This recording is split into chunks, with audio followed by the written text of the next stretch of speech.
তাড়াতাড়ি খাবি।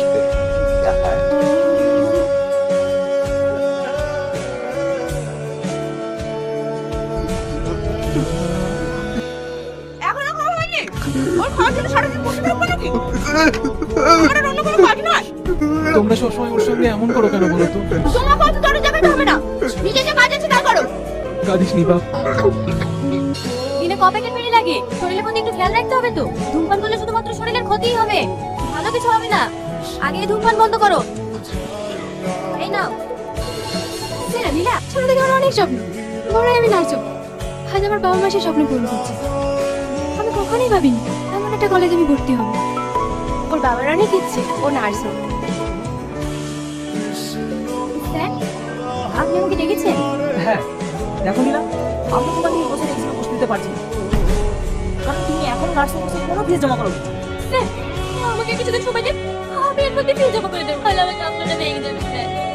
আমার কিচ্ছু করার নেই, এর আগেও তোমাকে সময় দেওয়া হয়েছিল, তবু তুমি টাকা জমা করো। আপনি কোনো করে বলছি এমন করবেন না স্যার, তাহলে আমার চাকরিটা শেষ হয়ে যাবে। দেখো নীলা, এটা কান্নাকাটি করার জায়গা না, আমার কিচ্ছু করার নেই।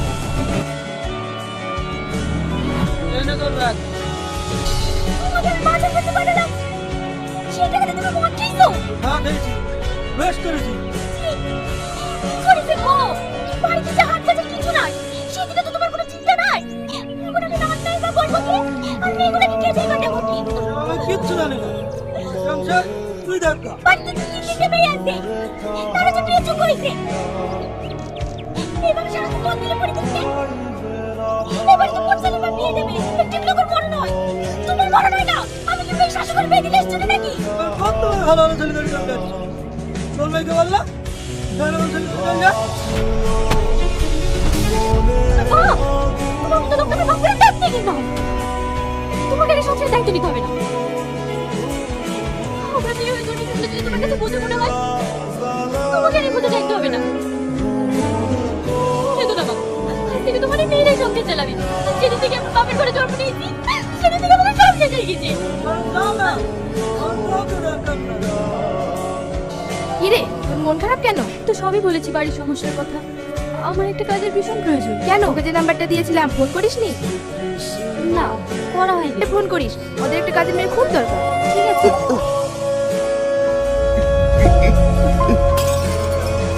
আবার কি ভাবলো? আমার ভালো ভালো জিনিসগুলো সব ভেঙে শেষ করলো। দেখো মা, ওকে কিন্তু আমার একদম সহ্য হচ্ছে না। দেখবা ওই কথাটাতে আমি কিন্তু ওকে একদিন শেষ করে দেবো। চুপ কর তো, সব ভুলে গেছিস নাকি? ও হচ্ছে আমার সোনার ডিম পাড়া।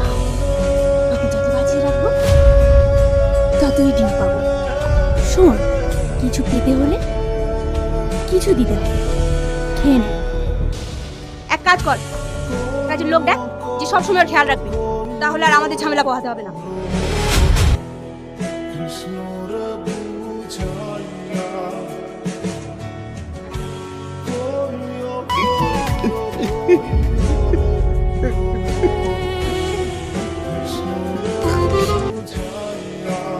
কি দেখছো? আমাকে তুমি চিনতে পারবে না, আমি তোমার কেয়ারটেকার। আজ থেকে তোমার সমস্ত দেখভালের দায়িত্ব আমার। তুমি খেলবে? আচ্ছা ঠিক আছে, আমি তোমাকে নিয়ে যাব। চলো, তোমাকে আবার ওষুধ খেতে হবে। নে, বাবুর মুঠে টিপটা দিয়ে দে। নে, সইটা করে দে। সই কর, সই কর বলছি। তুই সই করবি নি? ঘা সই করবি।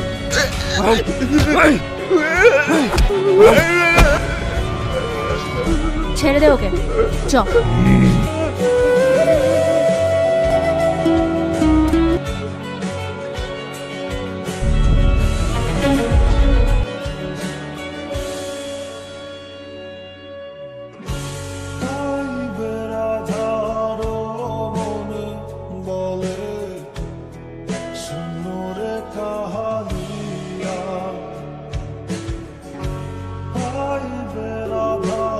হ্যাঁ করো।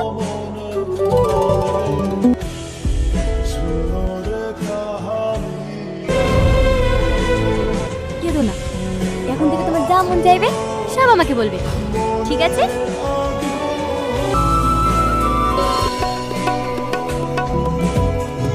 অসভ্য কোথাকার। হ্যাঁ শিক্ষা দীক্ষা আছে নাকি? প্রতিদিন এই দিক দিয়ে পড়তে যাস না? আমি এই জঙ্গলেই থাকি। আচ্ছা ভালোই নরম। যা কথাবার্তা ভেবে চিনতে বলি।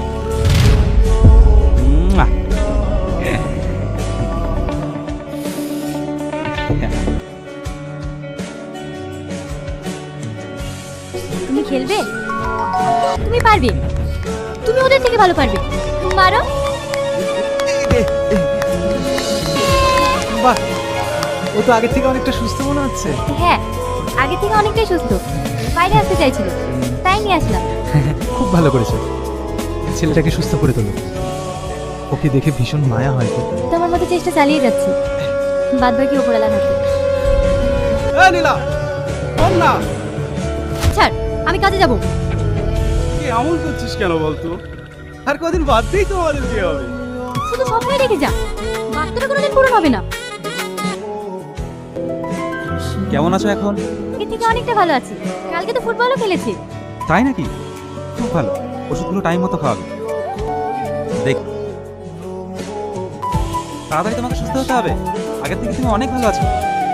আসতে হবে, একটু ওর দিকে খেয়াল রাখবেন। খুব তাড়াতাড়ি সুস্থ হয়ে যাবে। কেমন দেখলেন? সুস্থই করে ফেলেছেন।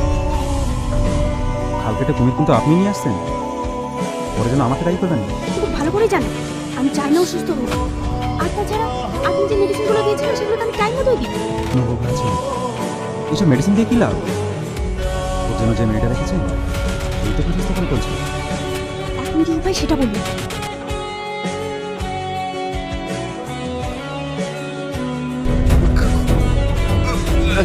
কি হয়েছে তোমার? তুমি এরকম করছো কেন? এগুলো তো সব এক্সপায়ার্ড হয়ে গেছে। কি করছো? কিছু না, ও হঠাৎ করে বেশি হয়ে গেছে। ওর কিছু হয়নি, ওর মাঝে মধ্যে ওরকম হয়। তোমাকে ওসব নিয়ে ভাবতে হবে না। এর পিছনে কিছু তো একটা আছে। তার মানে কেউ চায় না ও সুস্থ হোক। কিচ্ছু হবে না। কোথায় যাচ্ছিস মা?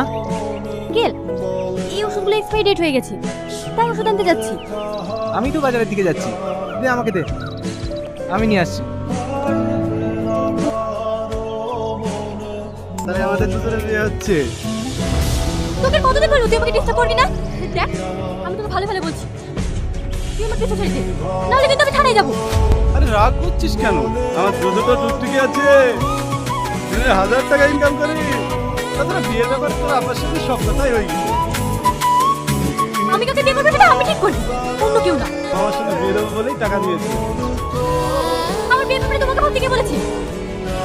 তুমি বাপ, নিজের মেয়ের সাথে বিয়ে দেবো বলে টাকা নিয়ে তুমি সেটা খালি মত খাচ্ছ। আমি তোমাকে কতবার বলেছি যে আমার বিয়েতে তোমাকে ভাবতে হবে না, আমার কখনো যদি বিয়ে না থাকে তাহলে আমি বিয়ে করবো না। কিন্তু তোমার মতো বাপকে আমার বিয়ে নিয়ে ভাবতে হবে না। তুমি একটা কথা কান খুলে শুনি রাখো, তুমি আমার মেয়েদের ব্যাপারে কান খোলাবে না, তাহলে তোমাকে কোনো ভাত থেকে কিনতে পেয়ে দেবো। তোমার মতো সবাই না থাকলে চলবে।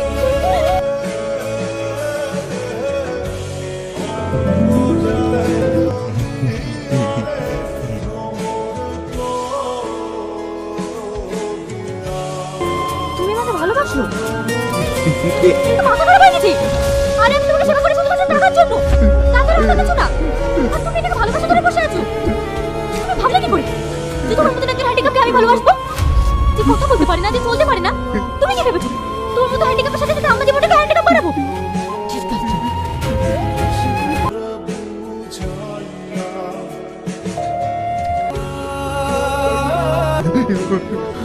নূর, সরি, কালকে তোমাকে ওভাবে বলাটা আমার উচিত হয়নি। বাড়িতে একটু ঝামেলা হওয়ার কারণে আমার মাথা ঠিক ছিল না। বিশ্বাস করো, আমি তোমাকে যেগুলো বলেছি ওগুলো আমার মনের কথা না।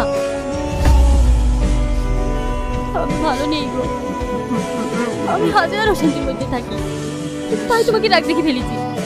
আমি জানি তুমি খুব ভালো ছিলে, প্লিজ তুমি আমাকে ক্ষমা করে দাও। এগুলো বলার পরে আমার সারা রাত্রি ঘুম হয়নি। এই দুনিয়ার আর 5টা মানুষের চেয়ে তুমি অনেক ভালো গো।